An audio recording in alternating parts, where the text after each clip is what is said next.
பிஸ்மில்லாஹிர் ரஹ்மானிர் ரஹீம். இன்றைய தினம் நாம் 7வது மனிதரை பார்க்க போகிறோம்.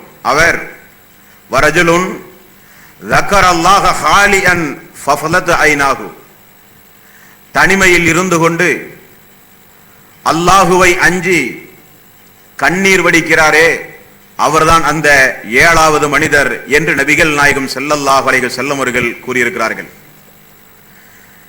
அன்பிற்கும் பாசத்திற்கும் உரிய சகோதர சகோதரிகளே, இந்த 7 நபர்களில் முடிந்தவரை இந்த அரசினுடைய நிழலுக்குரியவர்களாக நம்முடைய நடவடிக்கைகளை நாம் அமைத்து மறுமை நாளில் அந்த அந்தஸ்தை நம் அனைவர்களுக்கும் அல்லாஹ் ரப்புல் ஆலமீன் வழங்குவானாக. 7வது நபர்களுக்குரிய தன்மையை நபிகள் நாயகம் ஸல்லல்லாஹு அலைஹி வஸல்லம் அவர்கள் கூறும் பொழுது, அல்லாஹ்வினுடைய அச்சத்திற்குரிய ஒரு மனிதர் யாருமில்லாத நேரத்தில் தனிமையில் இருந்து அல்லாஹுவை நினைத்து தன்னுடைய கண்களில் கண்ணீர் மழுக அழுது புலம்பி அல்லாஹ்விடத்திலே இருகரம் ஏந்தி பிரார்த்தனை செய்தாரே அவர்தான் அவர் என்று நபிகள் நாயகம் ஸல்லல்லாஹு அலைஹி வஸல்லம் அவர்கள் கூறுகிறார். அன்பிற்கும் பாசத்திற்கும் உரிய சகோதரர்களே, பொதுவாக தக்குவா என்பது மனிதனுடைய வாழ்வுக்கு அத்தியாவசியமானது. தன்னை படைத்த இறைவனை குறித்து ஒரு அச்சம் இந்த மனித சமூகத்திற்கு இல்லாத காரணத்தினால்தான் மனிதர்கள் துணிந்து இந்த உலகத்தில் அநியாயங்களையும் அக்கிரமங்களையும் செய்து வருகிறார்கள். பெயரளவில் மட்டுமே இஸ்லாமிய பெயர்களை தாங்கி மரணத்திற்கு பிறகுள்ள வாழ்வை, அதாவது குறிப்பாக மறுமை வாழ்வை அஞ்சி வாழ வேண்டிய முஸ்லிம்கள் சர்வ சாதாரணமாக இன்றைக்கு எல்லா பெரும் பாவங்களிலும் ஈடுபடுகிறார்கள் என்றால் என்ன காரணம்? அவர்களுக்கு இறையச்சம் இல்லை, அல்லாஹ்வை பற்றியுள்ள ஒரு பயம் இல்லை. இறையச்சம் என்பது நம்முடைய மறுமை வாழ்வுக்கு அத்தியாவசியமானது. இறையச்சம் என்பது அல்லாஹுவால் ஏவப்பட்ட இபாதத்துகளை நாம் செய்து அவனால் விளக்கப்பட்ட பாரதூரமான காரியத்திலிருந்து நாம் விலகி வாழ்வதற்கு உதவுவதுதான் இறையச்சம் என்பது. இறையச்சம் என்பது விலை மதிக்க முடியாத ஹிதாயத்தை பெற்றிருக்கிறோமே, நேர்வழி என்ற ஹிதாயத், அதை நாம் தக்க வைத்து இந்த உலகத்தில் மரணிக்கின்ற வரை ஹிதாயத்தோடு வாழ வேண்டுமானால் அதற்கு இந்த இறையச்சம் அத்தியாவசியமானது. இறையச்சம் என்பது ஒரு உண்மை விசுவாசியின் விசுவாசத்தை அதிகப்படுத்துவதோடு அவருக்கு உயர்வான அந்தஸ்தையும் மதிப்பையும் மரியாதையும் அல்லாஹ்வுடைய சன்னிதானத்திலே வழங்க உதவுவதுதான் இறையச்சம் என்பது. இறையச்சம் என்பது நம்மையெல்லாம் படைத்து பரிபக்குவப்படுத்துகின்ற அந்த அகிலத்தின் அதிபதியாகிய அல்லாஹுவை அஞ்சி இந்த உலகத்தில் வாழும் பொழுது நமக்கு அல்லாஹ்வுடைய அன்பும் அவனுடைய கிருபையும் நமக்கு கிடைக்குமே, அதற்கு உதவுவதுதான் இந்த தக்குவா என்பது. ஆகவேதான் அல்லாஹ் அவனுடைய அருள்மறையாம் திருமறை குர்ஆனில் 3வது அத்தியாயத்தின் 102வது வசனம், யா அய்யுஹல்லதீன ஆமனூ இத்தகுல்லாஹ ஹக்க துகாத்திஹி, ஈமான் கொண்டவர்களே அல்லாஹுவை பயப்பட வேண்டியவாறு உண்மையாக நீங்கள் பயப்படுங்கள் என்று அல்லாஹ் ரப்புல் ஆலமீன் கூறுகிறான். 64வது அத்தியாயத்தின் 16வது வசனம், ஃபத்தகுல்லாஹ மஸ்தஅத்தும், ஈமான் கொண்டவர்களே உங்களால் இயன்றவரை நீங்கள் அல்லாஹுவை பயப்படுங்கள். மாலிகி யௌமித்தீன், அவன் கியாம நாளின் அதிபதியாக இருக்கிறான். வல் அம்ரு யௌமஇதின் லில்லாஹ், எல்லா ஆட்சியும் அதிகாரமும் தன் கைவசம் வைத்திருக்கிறவன் அந்த அல்லாஹ். அப்படிப்பட்ட அந்த அல்லாஹுவை நீங்கள் ஒவ்வொருவரும் உங்களுடைய வாழ்வில் பயந்து நடங்கள். உங்களால் முடிந்தவரை நீங்கள் அல்லாஹுவை அஞ்சி நடங்கள். ரமதானுடைய மாதம் கூட அதற்கு முக்கியமான ஒரு பயிற்சிக்குரிய ஒரு தளம். 14 மணி நேரமும் ஒவ்வொரு நிமிடமும் அல்லாஹுவை பற்றி உள்ள ஒரு அச்சத்தையும் நினைப்பையும் நமக்கு தூண்டுகின்ற ஒரு இபாதத் இந்த ரமதான். அப்படிப்பட்ட ஒரு பயிற்சியை மேற்கொண்ட எந்த ஒரு முஸ்லிமினுடைய வாழ்விலும் இறை அச்சத்திற்கு மாற்றமான, அல்லாஹுக்கு மாற்றமான மறுமைக்கு எதிரான அல்லாஹ்வுடைய சாபத்தை பெறுகின்ற எந்த காரியமும் ஒரு உண்மை மூமியினுடைய வாழ்விலே இருக்காது. தக்வாவுடைய மனிதனுடைய வாழ்வு எப்படி இருக்கும் என்பதை அல்லாஹ் தொடர்ந்து சொல்கிறான். 8வது அத்தியாயத்தின் 2வது வசனம். அல்லாஹ் தக்வாவுடைய மக்களை குறித்து சொல்கிறான். அல்லாஹ் என்றாலே ஒரு உண்மை இறைவாசியினுடைய உள்ளமெல்லாம் நடுநடுங்குமாம். இன்னமல் முஃமினூன அல்லதீன இதா ذுக்கிரல்லாஹு வஜலத் குலூபுஹும். அல்லாஹ்வுடைய பெயரை கேட்டால் உண்மை முஃமின்களுடைய உள்ளமெல்லாம் நடுநடுங்கும் என்று அல்லாஹ் ரப்பல் ஆலமீன் சொல்கிறான். அந்த நிலை வராத வரை இஸ்லாமிய சமூகத்திற்கு மோட்சமே கிடையாது. அந்த நிலை வராத வரை நம்முடைய வாழ்விலே ஈடற்றமே கிடையாது. அந்த நிலை வராத வரை இம்மையிலும் மறுமையிலும் நாம் வெற்றி பெறவே முடியாது. மூமின்களின் அடிப்படை பண்பாக அல்லாஹ் சொல்கிறான். இன்னமல் முஃமினூன அல்லதீன இதா ذுக்கிரல்லாஹு வஜலத் குலூபுஹும். அல்லாஹ்வுடைய பெயரை கேட்டாலே உள்ளமெல்லாம் நடுநடுங்குமே உண்மை விசுவாசிக்கு. அப்படிப்பட்டவர்களாக நாம் மாறினால்தான் தனிமையில் இருந்து கொண்டு அல்லாஹ்வை அஞ்சுகின்ற ஒரு மனப்பக்குவமே நமக்கு வரும் அன்பார்ந்த சோர்களே.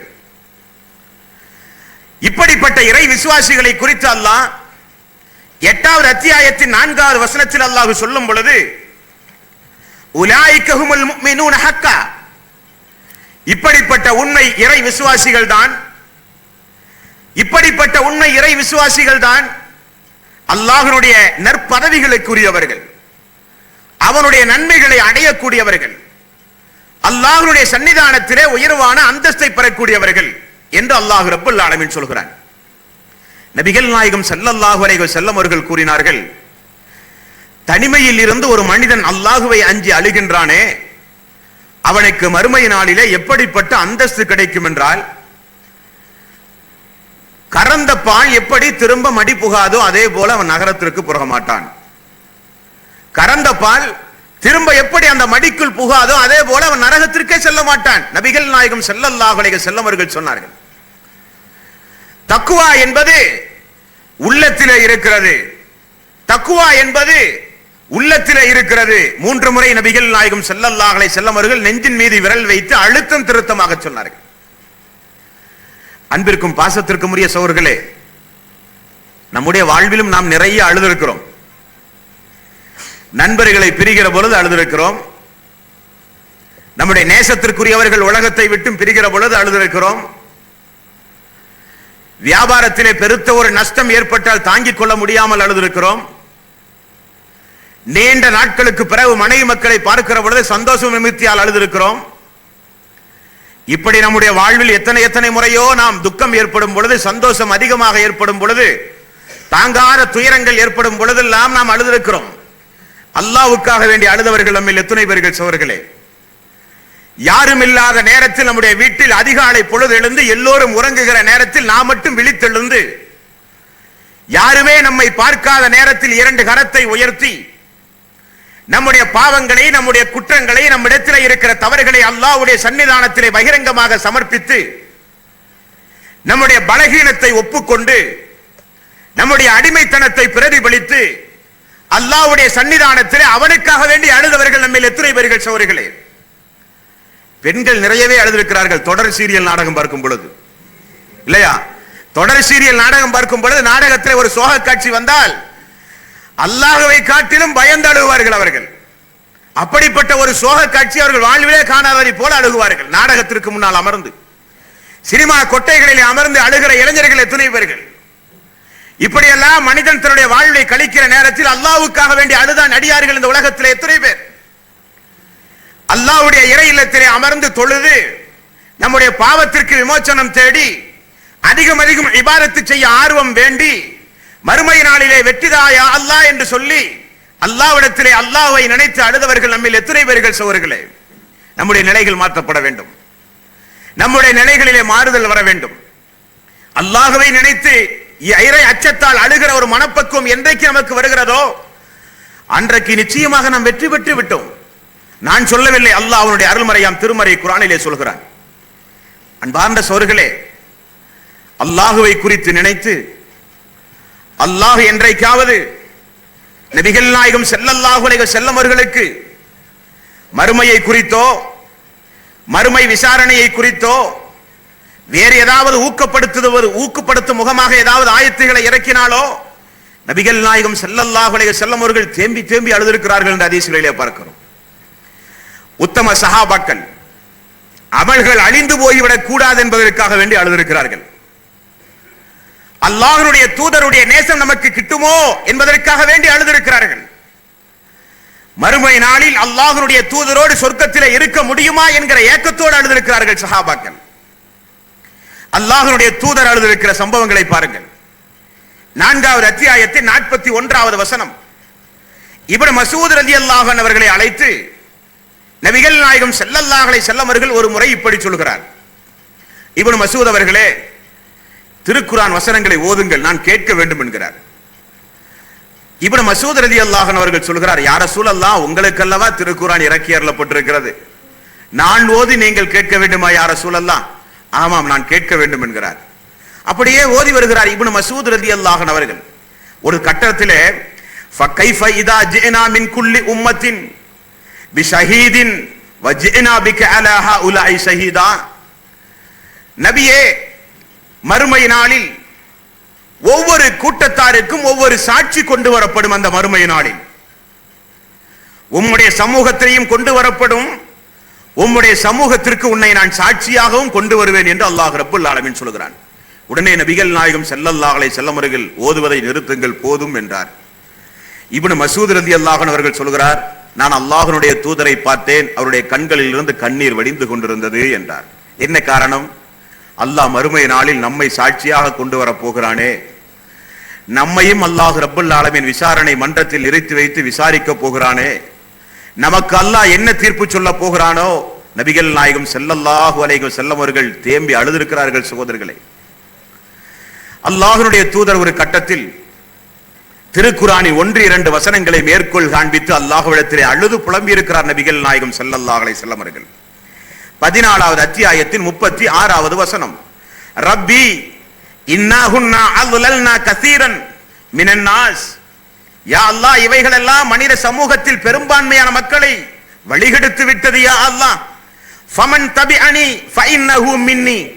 என்னை யார் பின்பற்றினார்களோ அவர்களுக்கு மட்டுமே மறுமை நாளில் நீ வெற்றியை கொடு யா அல்லாஹ் என்று இப்ராஹிம் அலைஹிஸ்ஸலாத்து வஸ்ஸலாம் அவர்கள் ஒரு பிரார்த்தனை செய்தார். யா அல்லாஹ், மக்களை எல்லாம் இந்த ஷிர்க் என்ற இந்த உருவ வழிபாடு வழிகெடுத்து விட்டது, வழிகேட்டுக்குரியவர்கள் எல்லாம் மக்களை வழிகெடுத்து விட்டார்கள், என்னை மட்டும் பின்பற்றிய மக்களை நீ வெற்றி கொடு யா அல்லாஹ். இப்ராஹிம் நபி செய்த பிரார்த்தனையை நபிகள் நாயகம் ஸல்லல்லாஹு அலைஹி வஸல்லம் அவர்கள் சொல்லி காண்பிக்கிறார். 5வது அத்தியாயத்தின் 118வது வசனம். இன் துஅذிபுஹும் ஃபஇன்னஹும் இபாதுக வ இன் தஃபிர் லஹும் ஃபஇன்னக அன்தல் அஸீஸுல் ஹகீம். யா அல்லாஹ், நீ நாடி யாரை தண்டிக்கின்றாயோ அவர்கள் எல்லாம் உன்னுடைய அடிமைகள், நீ யாரையாவது மன்னித்தால் நீ மன்னிப்பிற்கு தகுதி படைத்தவன் என்று ஈசா அலைஹிஸ்ஸலாத்து வஸ்ஸலாம் அவர்கள் துஆ செய்வதை ரசூல் ஸல்லல்லாஹு அலைஹி வஸல்லம் அவர்கள் எடுத்து சொல்லி, யா அல்லாஹ், என்னுடைய சமூக மக்களுக்கு என்ன நிலைமை, யா அல்லாஹ், என்னுடைய சமூக மக்களுடைய நிலைமை என்ன, மறுமை நாளில் என்னுடைய சமூக மக்களுடைய நிலைமை என்ன, அழுதார்கள் ரசூல் ஸல்லல்லாஹு அலைஹி வஸல்லம் அவர்கள். அல்லாஹ் ஜிப்ரீல் அலைஹிஸ்ஸலாத்து வஸ்ஸலாம் அவர்களை அனுப்பி எதற்காக வேண்டி என்னுடைய முஹம்மது அழுகிறார் என்று கேட்டு வாருங்கள் என்றானாம். ஜிப்ரீல் அலைஹிஸ்ஸலாத்து வஸ்ஸலாம் அவர்கள் வந்தார். அல்லாஹ்வுடைய தூதர் இந்த 2 ஆயத்துகளையும் எடுத்து சொல்லி இப்ராஹிம் அலைஹிஸ்ஸலாத்து வஸ்ஸலாம் அவர்கள் தன்னுடைய சமூக மக்களுக்கு, ஈசா அலைஹிஸ்ஸலாத்து வஸ்ஸலாம் அவர்கள் தன்னுடைய சமூக மக்களுக்கு அல்லாஹ்விடத்திலே பிரார்த்தனை செய்திருக்கிறார். என்னுடைய சமூக மக்களுடைய நிலைமை என்ன? அல்லாஹ் ஜிப்ரீல் அலைஹிஸ்ஸலாத்து வஸ்ஸலாம் அவர்களின் மூலமாக பதில் சொன்னான், முஹம்மதே, அழுவதை நிறுத்தி விடுங்கள், உம்முடைய சமூக மக்களுக்கு அநீதி இழைக்கப்பட மாட்டாது, உம்முடைய சமூக மக்கள் மறுமை நாளில் காப்பாற்றப்படுவார்கள், இது என்னுடைய உத்தரவாதம் என்று அல்லாஹ் ரப்புல் ஆலமீன் சொன்னான். இணை வைக்காத மக்களுக்கு, இணை வைக்காத மக்களுக்கு. அப்படியானால் அன்பிற்கும் பாசத்திற்கும் உரிய சகோதரர்களே, நபிகள் நாயகம் ஸல்லல்லாஹு அலைஹி வஸல்லம் அவர்கள் அல்லாஹ்வுடைய ஆயத்தை குறித்து நினைவுபடுத்தி அழுதிருக்கிறார்கள். நிறைய சஹாபாக்கள் சொல்லுவார்கள், ரசூல் ஸல்லல்லாஹு அலைஹி வஸல்லம் அவர்கள் தொழுகைக்கு நின்றால் சுஜூதிலே கிடந்து அவர் அழுவதை எப்படி சஹாபாக்கள் புரிந்து கொண்டார்கள் என்றால், தண்ணீர் பாத்திரத்தில் தண்ணீர் கொதிக்குமே அதே போல அவருடைய அடி வயிற்றிலிருந்து சப்தம் வருமாம் ரசூல் ஸல்லல்லாஹு அலைஹி வஸல்லம் அவர்கள் தொழுகையிலே அழுவது. சஹாபாக்கள் என்ன சாதாரணப்பட்ட ஆட்கள் அல்ல, ரலியல்லாஹு அன்ஹு வரது அன்ஹு, நான் அவர்களை பொருந்திக் கொண்டேன் என்று அல்லாஹ் ரப்புல் ஆலமீன் சொல்கிறானே, அதற்கேற்பத்தான் சஹாபாக்களும் தங்களுடைய வாழ்வை அர்ப்பணித்திருக்கிறார்கள். அன்பிற்குரிய சகோதரர்களே, நபிகள் நாயகம் ஸல்லல்லாஹு அலைஹி வஸல்லம் அவர்கள் ஒரு முறை, நான் அறிந்த அளவுக்கு நீங்கள் அறிந்திருந்தால் நீங்கள் சிரிப்பை குறைத்துக் கொண்டு அதிகம் அதிகம் நீங்கள் அழுவீர்கள். அந்த அளவுக்கு அல்லாஹ்வுடைய சன்னிதானத்தில் இருக்கின்ற பிரம்மாண்டமான காட்சிகளை எல்லாம் அல்லாஹ் ரப்பல் ஆலமீன் எனக்கு காட்டி தந்திருக்கிறான். நான் பார்த்த அளவுக்கு, நான் அறிந்த அளவுக்கு என்னுடைய உம்மத்தை சார்ந்த நீங்கள் ஒவ்வொருவரும் அறிந்திருந்தால், புரிந்திருந்தால் உங்களுடைய சிரிப்பு குறைந்திருக்கும், அழுகை அதிகமாக இருக்கும் என்று ரசூல் ஸல்லல்லாஹு அலைஹி வஸல்லம் அவர்கள் ஒரு நாள் மிக உருக்கமான ஒரு உரை நிகழ்த்தினார்கள். அந்த உரையிலே குழுமி இருக்கிற சஹாபாக்கள் எல்லாம் முகத்திலே கைகளை வைத்து சப்தம் போட்டு தேம்பி தேம்பி அழுதார்கள் என்று புகாரி, முஸ்லிம் போன்ற ஹதீஸ் கிதாபுகளிலே பார்க்கிறோம். அன்பார்ந்த சகோதரர்களே, தனிமையில் இருந்து அல்லாஹுவை அஞ்சி அழுத சகோதரர்களுக்கு அரசனுடைய நிழல் கிடைக்கும் என்று ரசூல் ஸல்லல்லாஹு அலைஹி வஸல்லம் அவர்கள் சொன்னார்கள். சாபித் இப்னு கைஸ் என்று சொல்லப்படுகிற ஒரு நபித்தோழர் தொடர்ந்து ஒரு 4-5 நாள் இருக்கும் பள்ளிக்கு பக்கமே அவர் வரவில்லை. நபிகள் நாயகம் ஸல்லல்லாஹு அலைஹி வஸல்லம் அவர்கள் விசாரிக்க அனுப்பினார். எங்கே அந்த சாபித் இப்னு கைஸ்? தொலை வந்து கொண்டிருந்த நபரை காணவில்லை, எங்கே என்றார். கேட்க போன நபித்தோழர்கள் வீடுகளுக்கு சென்று பார்த்தால் அவர் அழுது கொண்டே இருக்கிறார். எதற்காக வேண்டி அழுதார் சகோதரர்களே? வறுமையை நினைத்தா, செல்வச் செழிப்பு தமக்கு இல்லையே என்பதற்காக வேண்டி அதை நினைத்தா, எதற்காக வேண்டி அந்த சாபித் இப்னு கைஸ் அவர்கள் அழுதார்கள்? ரசூல் ஸல்லல்லாஹு அலைஹி வஸல்லம் அவர்கள் உங்களை அழைத்தார் என்று சொல்லப்பட்டது. அழுது கொண்டே பள்ளிக்கு வருகிறார். ஏன் அழுதாய் சாபித் பின் கைஸ் அவர்களே? ஏன் பள்ளிக்கு வராமல் வீட்டினுடைய மூலையிலே இருந்து ஏன் அழுது கொண்டிருக்கிறீர்கள்? என்ன காரணம் என்று கேட்டார்கள். சாபித் இப்னு கைஸ் அவர்கள் சொன்னார்கள், அல்லாஹ்வுடைய தூதரே, நான் உங்களுடைய சபையில் இருக்கும் பொழுது அல்லாஹ் இந்த 49வது அத்தியாயத்தின் 2வது வசனத்தை சொல்லுகிறார். அல்லாஹ் ஒரு ஆயத்தை இறக்கினானே, யா அய்யுஹல்லதீன ஆமனு, ஈமான் கொண்டவர்களே, லா தர்ஃபஉ அஸ்வாத்தக்கும் ஃபௌக சௌத்தின் நபியி வலா தஜ்ஹரு லஹு பில் கௌலி கஜஹரி பஅலிக்கும் லிபஅலின் அன் தஹபத அமாலுக்கும் வ அன்தும் லா தஷ்உரூன்.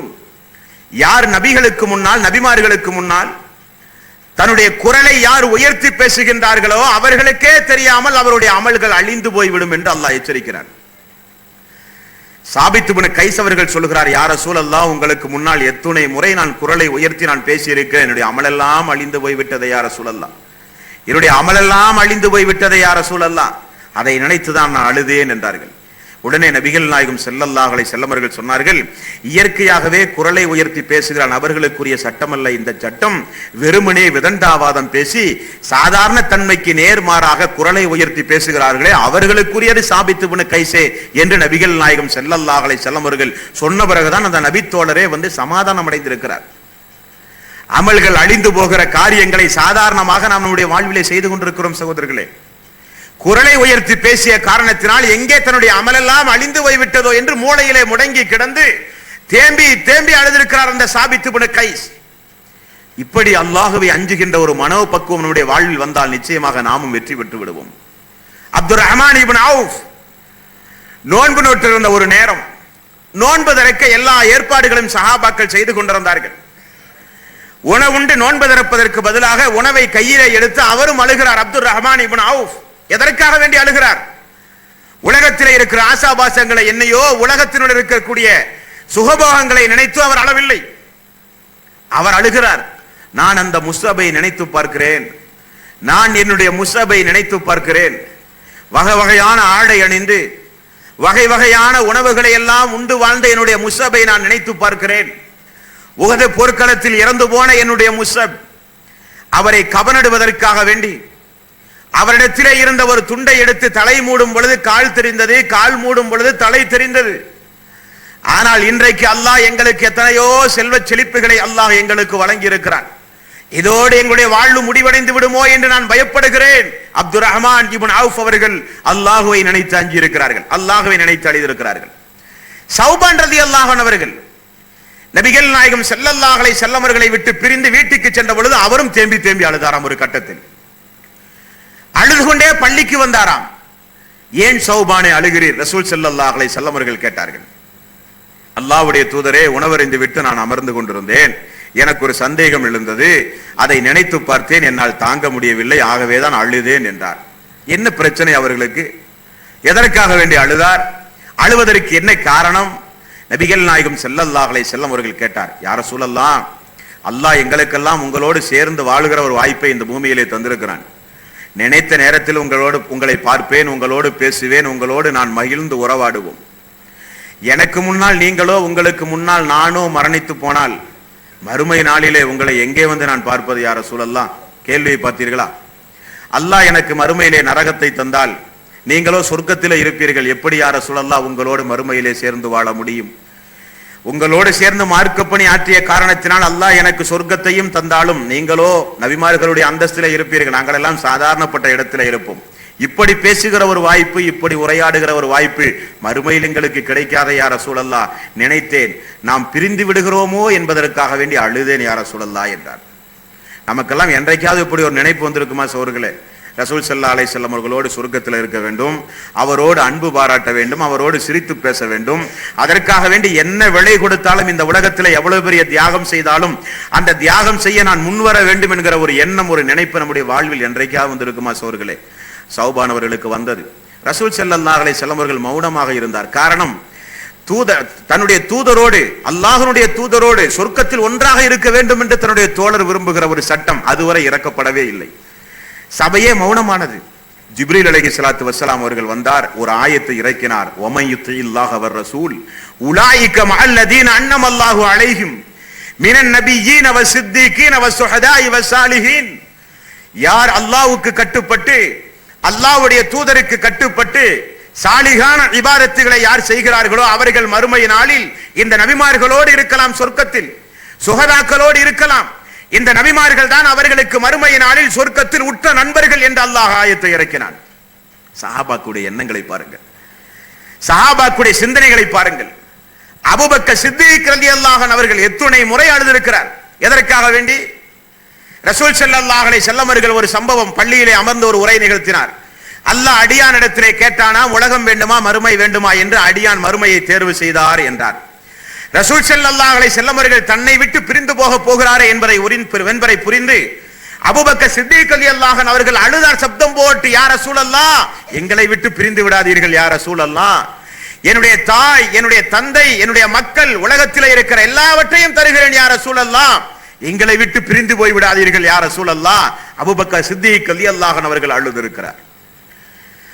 அல்லாஹ்வுடைய தூதரை தாய்க்கு பின் தாயாக இருந்து எடுத்து வளர்த்தி ஆளாக்கினார்களே, உம்முல் ஐம் என்று சொல்லப்படுகிற வயது முதிர்ந்த ஒரு மூதாட்டி.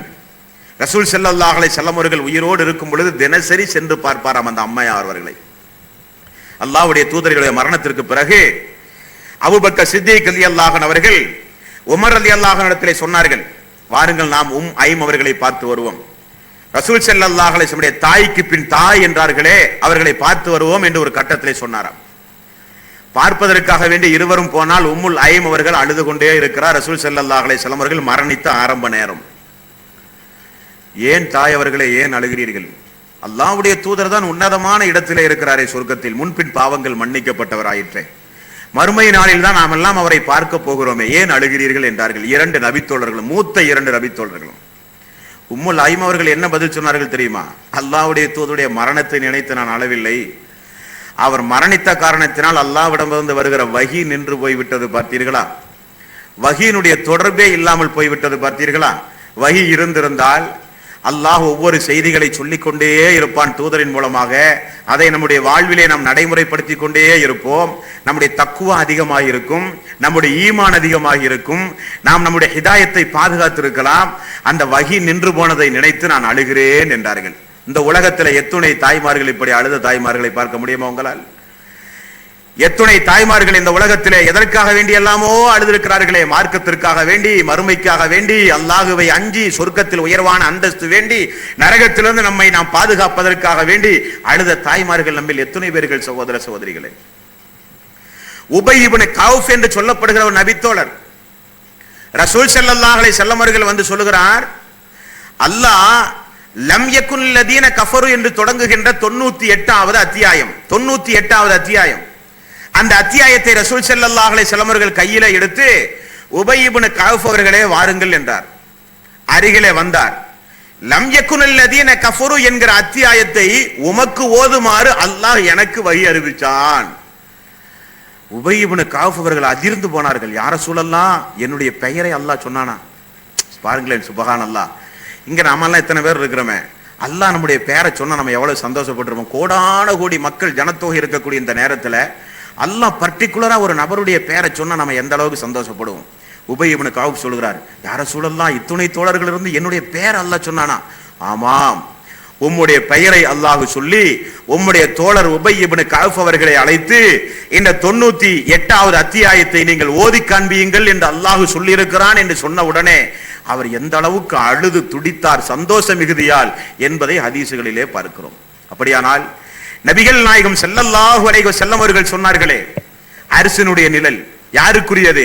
அல்லாஹுவை பற்றி உள்ள அச்சத்தால் அல்லாஹுவை நினைத்து தனிமையில் அமர்ந்து யாரெல்லாம் அழுகிறார்களோ அவர்களுக்குரியது அந்த அரிசினுடைய நிழல் என்று நபிகள் நாயகம் ஸல்லல்லாஹு அலைஹி வஸல்லம் அவர்கள் சொன்னார்கள்.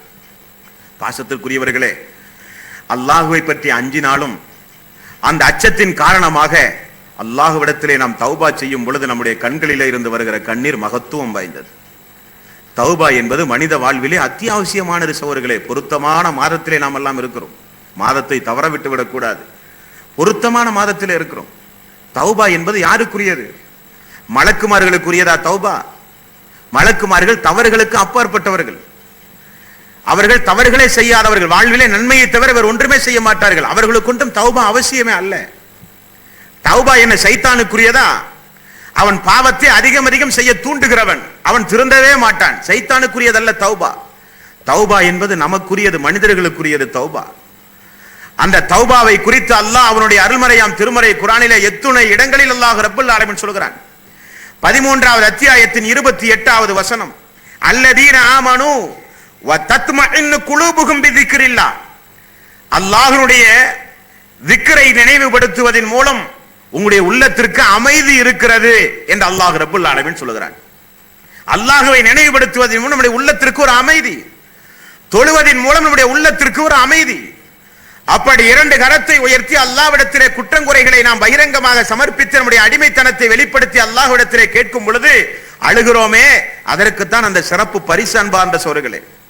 3வது அத்தியாயத்தின் 135வது வசனத்தில் அல்லாஹ் ரப்பல் ஆலமீன் மூமின்களுடைய பண்புகளை குறித்து சொல்கிறான். சைத்தானுடைய பண்புதான் தவறு செய்தால் தொடர்ந்து அந்த தவறிலே நம்மை ஊற வைப்பான். தொடர்ந்து பாவங்களை செய்து கொண்டே இருக்கக்கூடியவர்கள் மூமின்கள் அல்ல. பாவங்கள் செய்தால் அதற்காக வேண்டி வருந்தி அதிலிருந்து முழுக்க முழுக்க தன்னை தற்காத்துக் கொண்டு இனி அப்படிப்பட்ட பாவத்தை ஒருபோதும் செய்ய மாட்டேன் யா அல்லாஹ் என்று உறுதி பிரமாணம் எடுத்து தௌபா செய்கிறார்களே, அவர்களுக்கு தான் மன்னிப்பு. 3வது அத்தியாயத்தின் 135வது வசனம், வல்லதீன இதா ஃபஅலு ஃபாஹிஷத்தன் வலலமு அன்ஃபுஸஹும் ذكرுல்லாஹ ஃபஸ்தஃபரு லிதுனூபிஹிம். மூமின்கள் யார் என்றால், ஒரு பாவமான காரியத்தை செய்தாலோ, தங்களுக்கு தாங்களே அநீதி இழைக்கக்கூடிய ஒரு மானக்கேடான காரியத்தில் ஈடுபட்டாலோ அல்லாஹ்வுடைய சன்னிதானத்திற்கு ஓடோடி வருவார்கள். தௌபா செய்வதற்காக வேண்டி, பாவ மன்னிப்பிலே ஈடுபடுவதற்காக வேண்டி. வமன் யாஃபிரு துனூப இல்லல்லாஹ். அப்படி வரும் பொழுது அல்லாஹ்வை தவிர வேறு யார் உங்களுடைய பாவங்களை மன்னிக்க முடியும்? குல் யா இபாதியல்லதீன அஸ்ரஃபு அலா அன்ஃபுஸிஹிம் லா தக்னது மிர் ரஹ்மத்தில்லாஹ். தங்களுக்கு தாங்களே அநியாயம் செய்து கொண்ட என்னுடைய அடியார்களே, என்னிடத்தில் பாவ மன்னிப்பு கேளுங்கள், உங்களை மன்னிக்க நான் தயாராக இருக்கிறேன். உங்களுக்காக வேண்டிய பாவங்களை மன்னிப்பேன் அல்லாஹ் ரப்பல் ஆலமீன் சொல்கிறான்.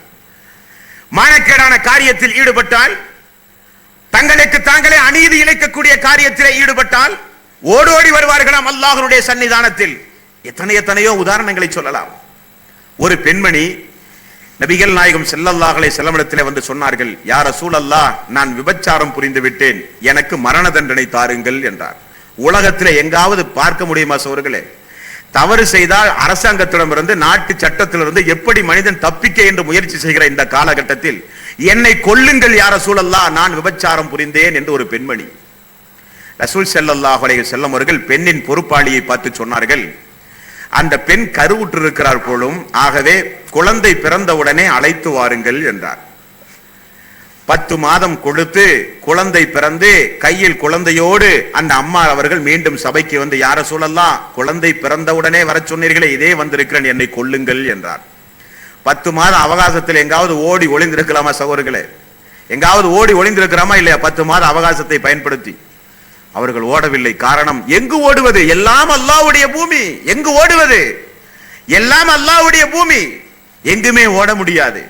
ரசூல் ஸல்லல்லாஹு அலைஹி வஸல்லம் அவர்கள் திரும்ப ஒரு சட்டத்தை சொன்னார்கள். பால்குடி பருவம் பொறுத்த பிறகுதான் மரண தண்டனை வழங்க முடியும். குழந்தைக்கு பால்குடி பருவத்தை கழித்து வாருங்கள் என்றார். மீண்டும் 12 மாதம் 24 மாத அவகாசம். அந்த அவகாசத்திற்கு பிறகு கையில் ஒரு ரொட்டி துண்டை கொடுத்து பேரித்தம்பளத்தை கொடுத்து குழந்தையை தூக்கி கொண்டு வருகிறாள் அம்மா அவர்கள். யார சொல்லதான் என்னை நினைவு இருக்கிறதா? நான் தான் அந்த பெண், எனக்கு மரண தண்டனை தாருங்கள் என்றார். ரசூல் ஸல்லல்லாஹு அலைஹி வஸல்லம் அவர்கள் குழந்தையை வாங்கி பொறுப்பாளிகளுடைய கையிலே கொடுத்து அவள் அணிந்திருந்த ஆடையோடு சேர்த்து கட்டி கழுத்துயர குழி இறக்கி கல்லால் இருந்து ரசூல் ஸல்லல்லாஹு அலைஹி வஸல்லம் அவர்கள் மரண தண்டனை விதித்தார். கல்லால் இருந்து அந்த அம்மா அவர்கள் கொல்லப்பட்டார்கள். வெளியே எடுங்கள் என்றார் ரசூல் ஸல்லல்லாஹு அலைஹி வஸல்லம் அவர்கள். இறந்த பெண்மணியுடைய உடல் வெளியே எடுக்கப்பட்டது. ரசூல் ஸல்லல்லாஹு அலைஹி வஸல்லம் அவர்கள் தொழுகை நடத்த சொல்கிறார். உமர் ரலியல்லாஹு அன்ஹு அவர்கள் அல்லாஹ்வுடைய தூதருடைய கையை பிடித்து சொன்னார்கள், யா ரசூலல்லாஹ், விபச்சார குற்றம் புரிந்த பெண்ணுக்கா, மரண தண்டனை வழங்கப்பட்ட பெண்ணுக்கா நீங்கள் தொழுகை நடத்த போகிறீர்கள்? ரசூல் ஸல்லல்லாஹு அலைஹி வஸல்லம் அவர்கள் சொன்னார்கள், உமர் அவர்களே, மதீனாவில இருக்கிற 70 தோழர்களுக்கு அம்மாவினுடைய தௌபாவை பங்களித்தாலும் தீராது என்றார்கள். அம்மா சொர்க்கவாசி. யார் சொன்னார்? நபிகள் நாயகம் ஸல்லல்லாஹு அலைஹி வஸல்லம் அவர்கள் சொன்னார்கள். எப்படி சகோதரர்களே, விபச்சார குற்றம் புரிந்து பகிரங்கமாக கல்லால் எறிந்து கொல்லப்பட்ட ஒரு பெண் எப்படி சொர்க்கவாசியாக மாறினாள்? அல்லாஹ்வுடைய தூதரே நின்று தொழுகை நடத்துகிற அளவுக்கு உயர் அந்தஸ்தை அந்த பெண் எப்படி பெற்றாள்? தௌபா மிக முக்கியமானது. தௌபா என்பது மிக மிக முக்கியமானது. அந்த தௌபாவை எப்படி அல்லாஹ்விடத்திலே கேட்க வேண்டும் என்பதை அல்லாஹ் 66வது அத்தியாயத்தின் 8வது வசனத்தில் நமக்கு சொல்லித் தருகிறான். யா அய்யுஹல்லதீன ஆமனூ தூபு இலல்லாஹி தௌபத்தன் நசூஹா. அல்லாஹ்விடத்திலே நீங்கள் தௌபா செய்யும் பொழுது கலப்பற்ற மனதோடு இஹ்லாஸாக தூய்மையான எண்ணத்தோடு அல்லாஹ்விடத்திலே கேளுங்கள் என்று நபிகள் அல்லாஹ் திருமறை குர்ஆனிலே சொல்கிறான். கேளுங்கள் என்கிறான். தவறு செய்தால் ஓடோடி வாருங்கள் என்கிறான். நான் தான் உங்களை மன்னிக்க கடமைப்பட்டிருக்கிறேன் என்கிறான். தௌபா செய்தால் உங்களுடைய பாவங்கள் மன்னிக்கப்படும் என்கிறான். இதெல்லாம் அல்லாஹ்வுடைய தகுதிக்கு ஏற்றது, கருணையாளனுக்கு போதுமானது. ஒரு இடத்தில் அல்லாஹ் சொல்கிறான், கேளுங்கள். 25வது அத்தியாயத்தின் 70வது வசனம். ஒரு அடியான் இரு கரத்தை உயர்த்தி அல்லாஹ்விடத்திலே தௌபா செய்யும் பொழுது அவன் எப்படிப்பட்ட ஒரு அதிசயத்தக்க மனிதனாக அவன் மாறுகிறான் என்பதை அல்லாஹ் ரப்பல் ஆலமீன் சொல்கிறான். அவன் கருணையாளன் என்பதற்கு இதைவிட ஒரு சான்றே தேவையில்லை. 25வது அத்தியாயத்தின் 70வது வசனம். இல்லாமன் தாப வ ஆமன வ அமில அமலன் சாலிஹன் ஃபஉலாயிக யுபத்திலுல்லாஹு ஸய்யிஆத்திஹிம் ஹஸனா வ கானல்லாஹு கஃபூருர் ரஹீம்.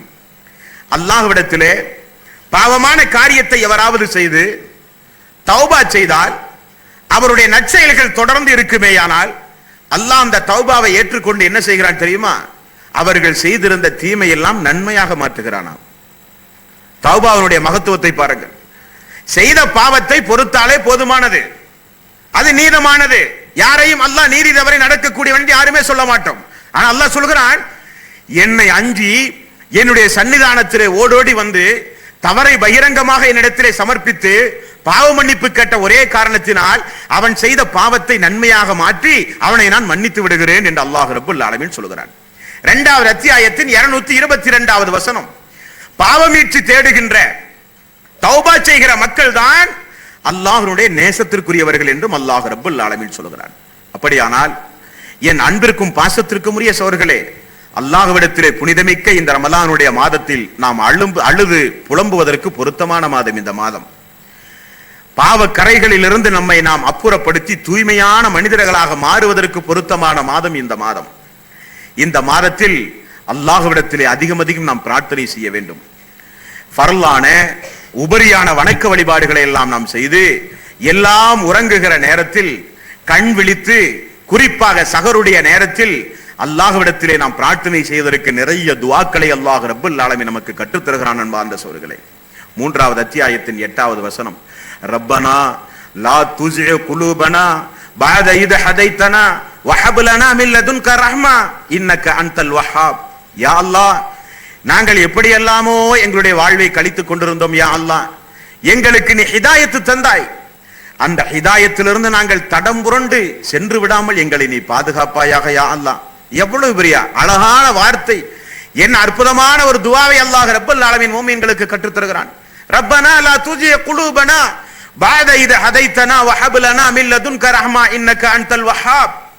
யா அல்லாஹ், நேரான வழியை எங்களுக்கு நீ காண்பித்த பிறகு அந்த வழியிலிருந்து நாங்கள் தடம் புரண்டு செல்வதற்கு நீ காரணமாக அமைத்து விடாதே யா அல்லாஹ். எங்களை ஹிதாயத்தை பாதுகாப்பாயாக யா அல்லாஹ். நாங்கள் ஹிதாயத்திற்குரிய மனிதனாக நடக்க உன்னுடைய அருளும் உன்னுடைய கிருபையும் எங்களுக்கு வேண்டும் யா அல்லாஹ்.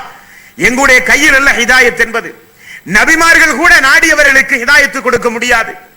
நூஹ் நபியினுடைய மகன் ஹிதாயத்து பெறவில்லை. ஃபிரௌனுடைய மனைவி ஹிதாயத்தை பெற்றாள். அல்லாஹ்வுடைய தூதரை வளர்த்து ஆளாக்கின எத்தனையோ பேர்கள் எல்லாம் ஹிதாயத்து பெறாமல் மரணித்து போயிருக்கிறார்கள். ஆகவே யா அல்லாஹ், நீ எங்களை ஹிதாயத்திற்குரிய மனிதனாக தேர்வு செய்திருக்கிறாய். மரணிக்கின்ற வரை நாங்கள் ஹிதாயத்தோடு வாழ்ந்து மரணிக்க எங்களுக்கு நீ உதவி செய்ய அல்லாஹ். 3வது அத்தியாயத்தின் 8வது வசனம், 12வது அத்தியாயத்தின் 101வது வசனம்.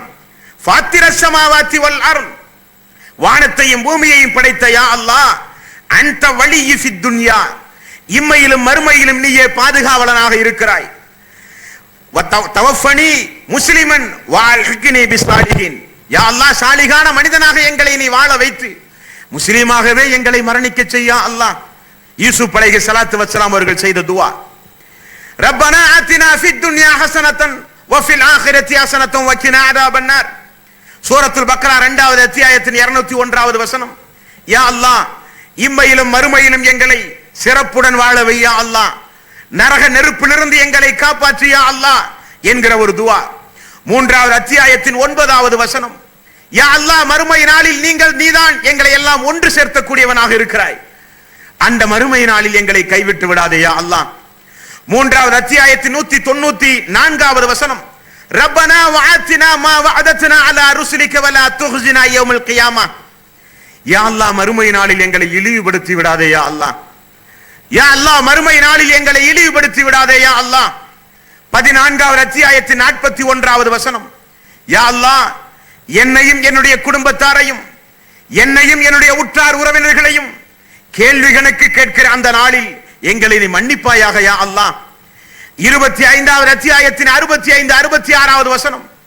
யா அல்லாஹ், மறுமை நாளில் நரக நெருப்பிலிருந்து எங்களை பாதுகாப்பாயாக யா அல்லாஹ். நரக நெருப்பு என்பது தங்கும் இடங்களிலே மிக மிக கெட்ட இடம் யா அல்லாஹ். அதனுடைய சிறிய வேதனை கூட நாங்கள் அனுபவிக்காமல் சொர்க்கம் செல்ல வேண்டும் யா அல்லாஹ். எத்தனையோ துஆக்களை அல்லாஹ் ரப்பல் ஆலமீன் அவனுடைய அருள்மறையாம் திருமறை குர்ஆனின் மூலமாக நமக்கு கற்றுத் தருகிறான். அன்பார்ந்த சோர்களே, நபிகள் நாயகம் ஸல்லல்லாஹு அலைஹி வஸல்லம் அவர்கள் சொன்னார்கள், ஒரு அடியான் அல்லாஹ்விடத்திலே பாவ மன்னிப்பு தேடும் பொழுது அல்லாஹ் எந்த அளவுக்கு சந்தோஷப்படுகிறான் தெரியுமா? அல்லாஹ்வோடு எந்த அளவுக்கு நம்மை நெருக்கி வைக்கிறது தெரியுமா? அன்பார்ந்த சோர்களே, நாம் நினைக்கிறோம் பாவ மன்னிப்பு என்பது, தௌபா என்பது நமக்கு ஏதோ அதனுடைய மகத்துவம் தெரியாத காரணத்தினால் ஒரு பொடும்போக்காக அதை நாம் செய்கிறோம். ஆனால் நபிகள் நாயகம் ஸல்லல்லாஹு அலைஹி வஸல்லம் அவர்கள் சொன்னார்கள், ஒரு அடியான் அல்லாஹ்விடத்திலே தௌபா செய்யும் பொழுது அல்லாஹ் எந்த அளவுக்கு சந்தோஷப்படுகிறான் என்பதை ரசூல் ஸல்லல்லாஹு அலைஹி வஸல்லம் அவர்கள் ஒரு உதாரணத்தின் மூலம் நமக்கு சொல்லித் தருகிறார். பாலைவனம், அந்த பாலைவனத்திலே ஒட்டகத்தின் மீது ஏறி அமர்ந்து ஒருவன் பயணம் செய்கிறான். ஒட்டகத்தை ஒரு இடத்திலே கட்டி போட்டு ஓய்வெடுக்கிறான். அந்த பயணி கண் விழித்து பார்க்கிறான், ஒட்டகத்தை காணவில்லை. மாற்று வாகனம் இல்லாத இடம் அந்த பாலைவனம். குடிப்பதற்கு தண்ணீரோ அந்த ஒட்டகத்தின் மேல் தான் இருந்தது.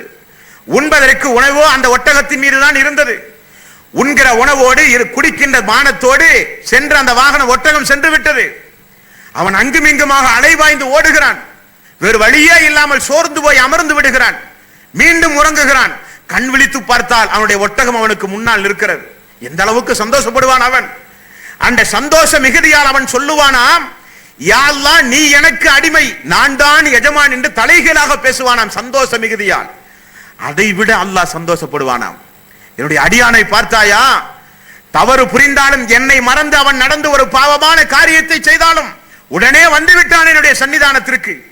என்னை பயந்து, என்னுடைய மறுமையை பயந்து, தீயவர்களுக்கு நான் ஏற்பாடு செய்து வைத்திருக்கிற நரகத்தை பயந்து ஓடோடி வந்தானே என்னுடைய சன்னிதானத்தில் என்று மலக்குமார்களிடத்திலே நம்மை சிலாகித்து அல்லாஹ் சொல்லுவானாம். நாம் அல்லாஹ்விடத்திலே பிரார்த்தனை செய்யும் பொழுது நபிகள் நாயகம் ஸல்லல்லாஹு அலைஹி வஸல்லம் அவர்கள் சொன்னார்கள், ஒரு சமுதாயம் பாவம் செய்கிறது, பெரும்பாவங்களிலே ஈடுபடுகிறது, பாவமான காரியத்தை செய்கிறது, அல்லாஹ்விடத்திலே பாவ மன்னிப்பு தேடுகிறது. அல்லாஹ் உடனே அவர்களை மன்னிப்பானாம். திரும்ப மீண்டும் பாவ மன்னிப்பு தேடுவானாம். மீண்டும் அவனை மன்னிப்பானாம். மீண்டும் பாவ மன்னிப்பு தேடுவானாம். மீண்டும் அவனை அல்லாஹ் மன்னிப்பானாம். பாவமே செய்யாத சமூகம் உலகத்திலே இருந்தால் அவர்களை அல்லாஹ் அழித்து விட்டு பாவம் செய்கிற சமூகத்தை உலகத்திலே படைத்து அவர்களை தன்னிடத்திலே கேட்க வைத்து தான் மன்னிப்பதைத்தான் அல்லாஹ் ரப்பல் ஆலமீன் விரும்புகிறானாம். பாருங்கள் அன்பார்ந்த சோர்களே, அல்லாஹ் எந்த அளவுக்கு ஒரு மகத்துவமிக்க கருணையாளன் பார்த்தீர்களா? தன்னுடைய அடியான் 2 கரத்தை உயர்த்தி அல்லாஹ்விடத்திலே பிரார்த்தனை செய்யும் பொழுது அந்த கரத்தை வெறுமனே அனுப்ப அல்லாஹ் வெட்கப்படுகிறானாம். சுப்ஹானல்லாஹ், அல்லாஹ் வெட்கப்படுகிறானாம். என்ன தேவை, என்ன தேவை? நான் இப்பொழுதெல்லாம் தரமாட்டேன், பிறகு பொறுத்துதான் தருவேன் என்று அல்லாஹ் தூதரின் மூலமாக சொன்னால் நாம் என்ன அல்லாஹ்வை கோபித்துக் கொண்டு உலகத்திலே வாழ முடியுமா? ஆனால் அல்லாஹ் ரப்பல் ஆலமீன் சொல்கிறான், தன்னுடைய அடிமைத்தனத்தை பிரதிபலிக்கும் முகமாக அடியான் கையை உயர்த்தி அல்லாஹ்விடத்திலே கேட்கும் பொழுது அல்லாஹ் ரப்பல் ஆலமீன் வெறுமனே அந்த கையை அனுப்ப அல்லாஹ் வெட்கப்படுகிறான் என்று நபிகள் நாயகம் ஸல்லல்லாஹு அலைஹி வஸல்லம் அவர்கள் சொன்னார்கள். தௌபா செய்யுங்கள் அன்பார்ந்த சோர்களே. தௌபா என்பது நம்முடைய வாழ்வுக்கு அத்தியாவசியமானது. 4 அடிப்படை அம்சங்களோடு ஒவ்வொரு மனிதனும் தௌபா செய்ய வேண்டும், இல்லை என்றால் தௌபா ஏற்றுக்கொள்ளப்படவே செய்யாது. 3 அடிப்படை அம்சம் சாதாரண பாவங்களுக்குரியது. ஒரு அடிப்படை அம்சம் கூடுதலாக யாருக்குரியது என்றால் மனித உரிமையை நீங்கள் மீறும் பொழுது. 3 அடிப்படை அம்சம். ஒரு பாவமான காரியத்தை ஒரு அடியான் செய்தால் அந்த பாவத்திற்காக வேண்டி தன்னுடைய வருந்தி அல்லாஹ்விடத்திலே பிரார்த்தனை செய்வது, வருந்தும் பொழுதே அந்த பாவத்திலிருந்து ஒதுங்கி இருப்பதாக முடிவு செய்வது, மீண்டும் அந்த பாவத்தை செய்யவே மாட்டேன் என்று உறுதிப்படமானம் எடுப்பது. இந்த 3 அம்சங்கள் இருந்தால் மட்டும்தான் தௌபா ஏற்றுக்கொள்ளப்படும். மனித உரிமை மீறினாலோ, ஒரு மனிதனுடைய மானத்தோடோ தன்மானத்தோடோ, ஒரு மனிதனுடைய உள்ளம் பாதிக்கின்ற வகையிலோ, ஒரு மனிதனுடைய உரிமை மீறுதலாக நீங்கள் நடந்திருந்தாலோ 3 அம்சங்களோடு 4வது அம்சமாக அவனிடத்தில் சென்று நீங்கள் மன்னிப்பு கேட்க வேண்டும். அவன் மன்னிக்காத வரை அல்லாஹ்வுடைய சன்னிதானத்திலே நீங்கள் 2 கரத்தை உயர்த்தி அழுதாலும் தொழுதாலும் புலம்பினாலும் அவன் மன்னிக்காத வரை நான் மன்னிக்கவே மாட்டேன் என்று அல்லாஹ் ரப்பல் ஆலமீன் கூறியிருக்கிறான். இந்த அடிப்படை அம்சத்தை புரிந்து உள்ளபூர்வமாக இஹ்லாஸாக அல்லாஹ்விடத்திலே 2 கரத்தை உயர்த்தி தனிமையில் இருந்து அழுது புலம்பி நாமும் அந்த தனிமையை விரும்பி அல்லாஹ்வை அஞ்சினால் நமக்கு உண்டு அரிசனுடைய நிழல். அன்பார்ந்த சகோதர சகோதரிகளே, இதற்கெல்லாம் அடிப்படை தக்குவா வேண்டும். அல்லாஹ்வை குறித்துள்ள பயம் இருந்தா தான் உள்ளமே நடுங்கும். அல்லாஹ்வை குறித்துள்ள பயம் இருந்தா தான் பாவம் செய்ய மனிதன் யோசிப்பான். அல்லாஹ்வை பற்றியுள்ள ஒரு அச்சம் இருந்தா தான் மனிதன் அதிகம் இபாதத்துகளை செய்வான்.